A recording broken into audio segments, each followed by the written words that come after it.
Assalamualaikum warahmatullahi wabarakatuh. Perkenalkan, nama saya Ahmad Fahmi Faizi, NPM 243111062.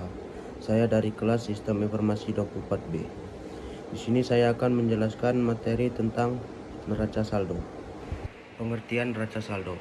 Neraca saldo adalah suatu laporan keuangan yang berisi daftar semua saldo akun dalam buku besar perusahaan pada suatu periode tertentu. Neraca saldo digunakan untuk memastikan bahwa total saldo debit sama dengan total saldo kredit sebagai langkah awal dalam proses penyusunan laporan keuangan. Ciri-ciri neraca saldo. 1. Berisi semua akun dari buku besar. 2. Total debit dan kredit seimbang. 3. Disusun pada periode tertentu. 4. Digunakan untuk memeriksa kesalahan. 5. Bukan laporan keuangan akhir. 6. Bersifat ringkas. Dan terakhir, tidak menjamin bebas dari kesalahan. Jenis-jenis neraca saldo. Neraca saldo tidak disesuaikan. Unat the state trial balance. Pengertian: merupakan neraca saldo yang disusun dari saldo akhir buku besar sebelum dilakukan penyesuaian. 2. Neraca saldo disesuaikan, adjusted trial balance. Pengertian: neraca saldo yang telah disesuaikan dengan hasil dari jurnal penyesuaian pada akhir periode. Terakhir, 3. Neraca saldo penutup, post closing trial balance. Pengertian: neraca saldo yang disusun setelah proses penutupan buku dilakukan. Akun-akun khusus neraca saldo. Akun aset aktiva, akun kewajiban liabilitas, akun ekuitas modal, akun ekuitas modal, akun pendapatan, akun beban, akun-akun tambahan, penyesuaian atau penutup. Menganalisis debit kredit pada jurnal umum neraca saldo. Analisis debit dan kredit pada jurnal umum.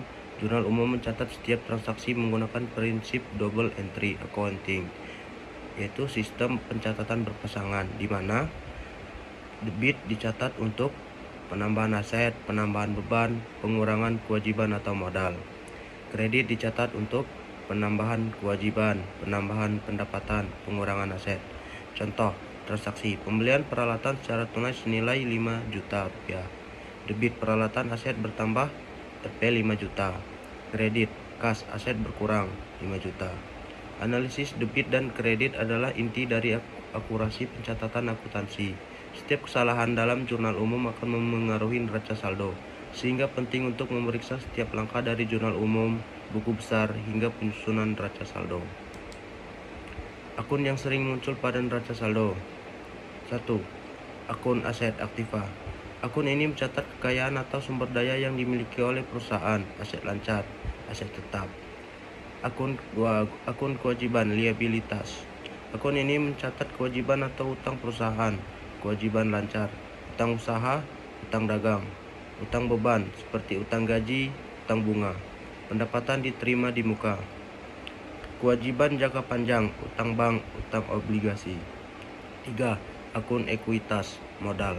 Akun ini mencerminkan hak pemilik atas aset perusahaan. Pertama, modal pemilik, modal pribadi atau saham. 2. Laba ditahan. 3. Prive, untuk perusahaan perseorangan sebagai pengurang modal. 4. Akun pendapatan. Akun pendapatan mencatat hasil dari aktivitas operasional dan non-operasional.